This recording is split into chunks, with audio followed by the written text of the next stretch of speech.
Well, hello once again, everyone, and welcome to another edition of In Conversation, the Claresholm Public Library presentation of interesting chats with cool people in and around Claresholm with great stories to tell. I'm David Paulson, the host, and I'm really excited today because a good friend of mine and a great singer-songwriter joins us, and that, of course, is Charlie Ewing. Charlie, welcome to In Conversation.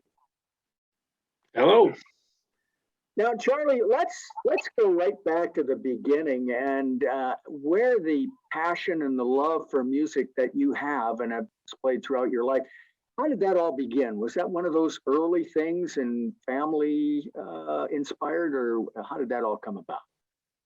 Yeah, my dad played guitar, so we listened to him when we were little kids, and used to sing along. And I think it was in 1962, we went to Hawaii for Christmas, actually, and we all got ukuleles for Christmas. So all three of us kids learned to strum tunes on those. And I remember would have been in the sometime in the 60s, we sang as a family at Christmas concerts and stuff like that, folk tunes. And my older sister and I were the ones that were serious about it, and we started learning folk music, mostly Ian and Sylvia and Peter, Paul and Mary and things like those, because we had the records and we had the books that showed us how to play. And so that's how we learned. And I just always loved the music and the instruments, and it's been a passion my whole life. So Now, at some point along the way, you kind of took it to the next level, though, and decided to really begin performing and recording. So when did that take place and how? Well, let me see. I guess, in the 80s, I guess, we had a fellow that worked for me, Don Snyder. He and I used to play together because he was working here, and we'd take time, coffee time or whatever, and play a few tunes. And so we kind of got invited to play at the odd concert, community thing or something. And actually, Claresholm native Ted Acorn had a fiddle contest that he hosted in Claresholm, and he asked Don and I to come and play there. And I mean, that's kind of how we learned to get up in public and play on a stage. I remember how nerve-wracking that was. And then from there, it went to the Shady Grove Bluegrass Festival, put on by Ken and Rosemary Wishart in Nanton. And so we got invited to play there. And so we got more used to playing in public, and that evolved into a band, and kind of a bluegrass style folky country band called the Dirty Hat Band.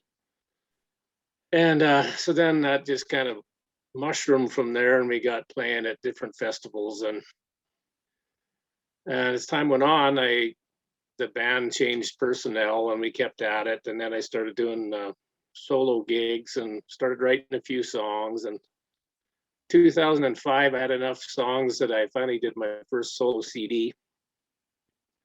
Followed up with another one, and it takes 7 years for me to write enough songs to do a CD. So in 2012, I did a second one.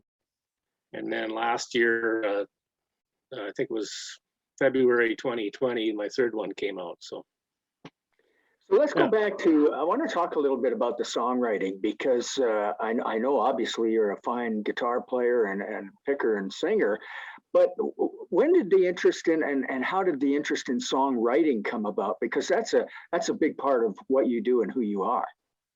Yeah.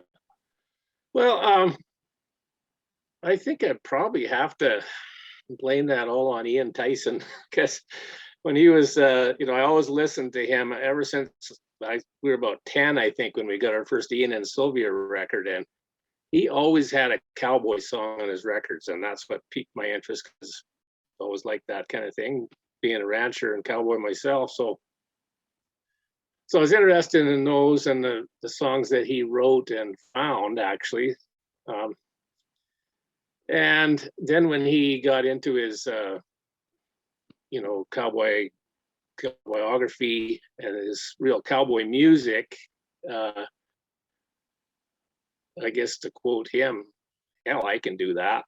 he talks about listening about how Bob Dylan played him Blowing in the Wind, and he said, oh, I can do that. And he went and wrote Four Strong Winds. So, I guess I was inspired. And so I started trying to write some. And of course, you write one and then you're scared to play it to anybody.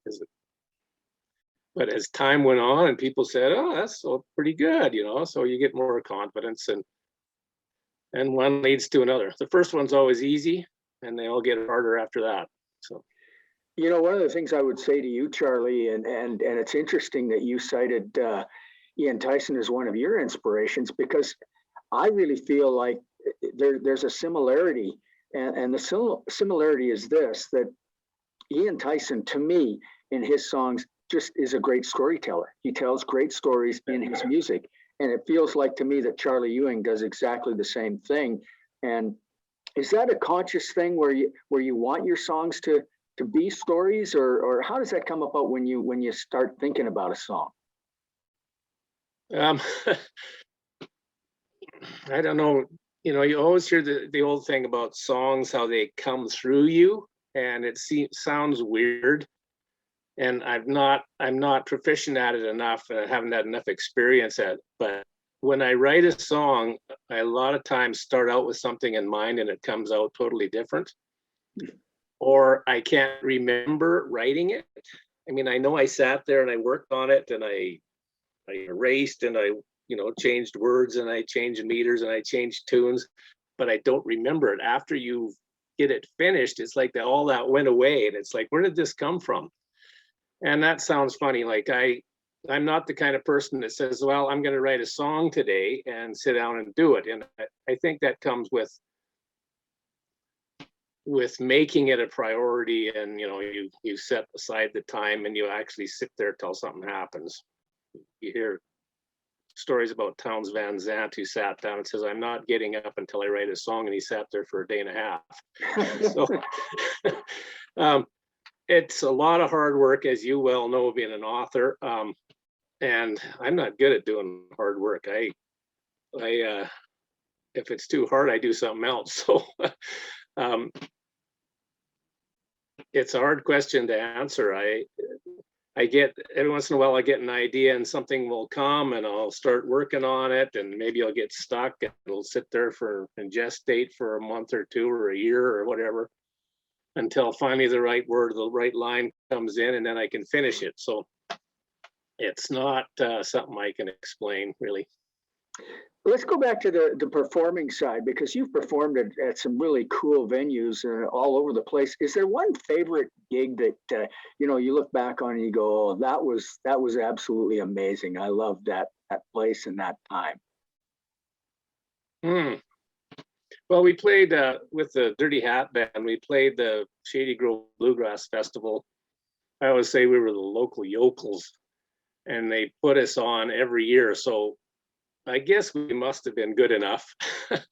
And it was really fun because there was, local Alberta musicians and people from the States, and, professional bluegrass players. And we got to meet lots of people and kind of rub shoulders with those kind of people. So that was always really fun. And that gave us so much experience, and sort of taught me that I could actually stand up there on stage and make myself do such a hard thing until it got to where it wasn't so hard. Yeah. And now the pandemic, of course, has really put a damper on people being able to perform. Now, I know you've kept busy by on Facebook, putting up tunes every once in a while and so on, but I imagine you're kind of chomping at the bit, like we all are, to be getting back in front of the public and performing again. Well, yeah. Doing the Facebook thing, I keep asking myself, why am I doing this? And really the main reason, other than I got lots of good feedback, people saying that they enjoyed it and look forward to it. So I sort of felt obligated in a way, but mostly it was because it gave me a reason to keep playing. Because usually I'd have some gig coming up and I'd be practicing or doing a set list or trying to finish a song or doing something, and it kept me playing. So the Facebook thing did that for me. So for sure, it's going to seem sort of strange, I think, getting up in public again and playing, because it got to where it was kind of routine, and now it doesn't seem like it anymore. So Yeah. I have to sort of relearn it, get back into it. Now you referenced the fact that you've got the 3 albums, and started with Cowboy Ways, and then Buffalo Horses, and then the most recent one, Skimmerhorn Waltz. Tell me about I'm intrigued by the title of that 3rd album, Skimmerhorn Waltz. Where'd that come from? Okay, well, the butte behind our hill is kind of 2 timbered knobs that stick up there, and the butte is called Skimmerhorn. And nobody really knows who Skimmerhorn was. At least I never heard any old timers when I was a kid who ever knew who he was. So I'd written an instrumental on my first CD, Cowboy Ways, called Skimmerhorn Waltz, and it was just an instrumental. And I had Roy Warhurst, who was a famous Canadian fiddler. Sure was. He recorded it. He produced it and played on it, and it was a cool tune. So I always wanted to write lyrics to it. So finally one day I was thinking about Skimmerhorn, and nobody knew who he was, and I got thinking about all the coolies in the Porcupine Hills named after someone, like Honey Cooley and Quail Cooley and Hardwick Cooley, and all these people that were there and then for whatever reason left. And I knew that some of them had been veterans of World War I. And so then my mind started going on that, and pretty soon I'd written a tune about some guy on the battlefield in Europe dreaming about being home in the Porcupine Hills. So that's where that song came from. Yeah, that's excellent. That's great. Yeah. So now you have the 3 albums, and I know you told us that it takes you 6 or 7 years to get one going, but are you thinking about a 4th album yet, Charlie? I haven't written a song in over a year. So if I did, I'd have to really get busy, because I'm really only recording just for posterity, to have a record of my songs. So unless I wrote a bunch of songs, I wouldn't be doing it. And it's fairly expensive. This last one I did, I had a professional producer, and I hired some very good musicians, and I really did it up this time. Whereas before I used friends and family to play on it, and it sounded great, and it was a lot of fun. It was a little bit cheaper, not too much, but it is expensive if you want to do a quality recording. Right. I mean, you can do a home recording and just me sitting there playing and singing, and maybe that would be okay. But so it's expensive, and it's hard to sell music anymore. So I kind of don't think so, but you never know. Well, if it happens, we'll look forward to it. But certainly the first 3 albums have been absolutely outstanding. And speaking of that, you and I chatted a little bit about, I said during our interview, as we were setting this up, that I'd love for you to perform a song for us. And it was kind of funny because you texted me back and said, do you have a particular song in mind? And I said, well, one of my favorites of your songs is a song off of that first album, Cowboy Ways, called Vaquero. And you got back to me and said, oh, that's funny, because I was kind of thinking about doing that one. So a little karma going on right there. First of all, talk a little bit about the song before you perform it, Charlie. Okay, well, it was probably my 3rd or 4th song that I wrote. And it actually came to me when we were gathering cattle in the forest reserve, and I remember it was a real beautiful fall day, calm blue sky, the leaves were yellow, and you get up there in the hills and you're sitting there thinking about what it would have been like before much civilization, and go back in time in your mind. So I was in that state of mind, and I looked up and there was a jet trail going across the sky. So I thought, well, that wouldn't have been there in 1885. So that I'm not, like I say, I don't remember writing the song, but it's sort of, that's where it came from. Well, I'm awfully glad that you did write it. And Charlie, we'd love for you to perform it for us right now. So everybody, off of his very first album, Cowboy Ways, here's Charlie Ewing performing an outstanding song I think you're going to like a lot. This is Batero.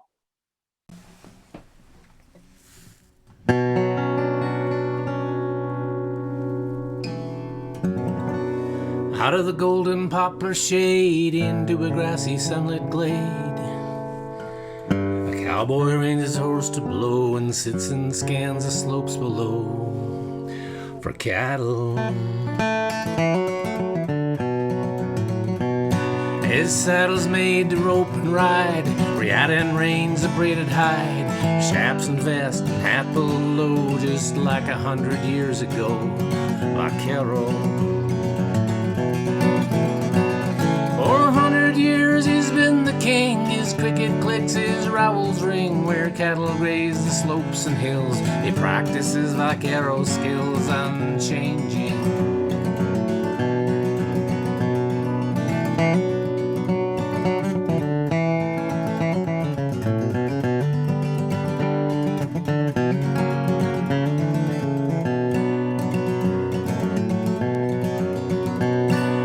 Country made just for the cow, too dry or steep to pull the plow. The cowboy sits and drinks it in, still just like it's always been, high lonesome.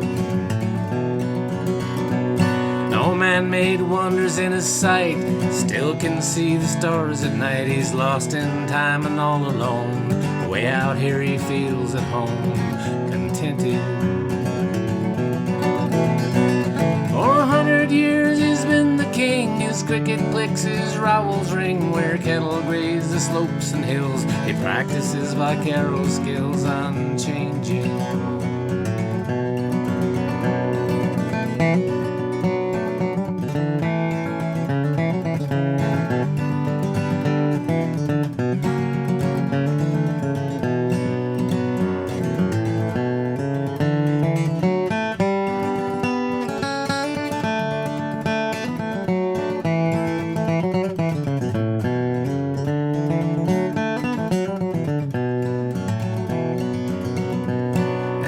His eyes lift to the sky as if to watch an eagle fly.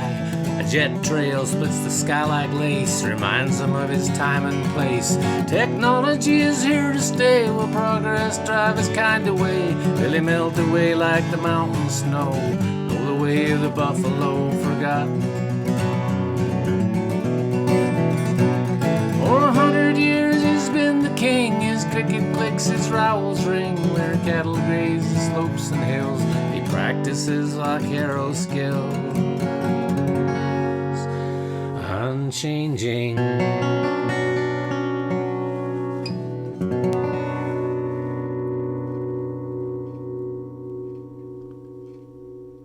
Charlie Ewing and Batero, nicely done, sir. Thank you so very much for joining us on In Conversation. Thanks, Charlie, for taking the time. Thank you. And everybody, that wraps up this edition of In Conversation. We'll remind you to check out our YouTube site and go to Claresholm Home Public Library for this conversation and many more like it. And until then, I'm David Paulson saying we'll see you next time. So long, everybody.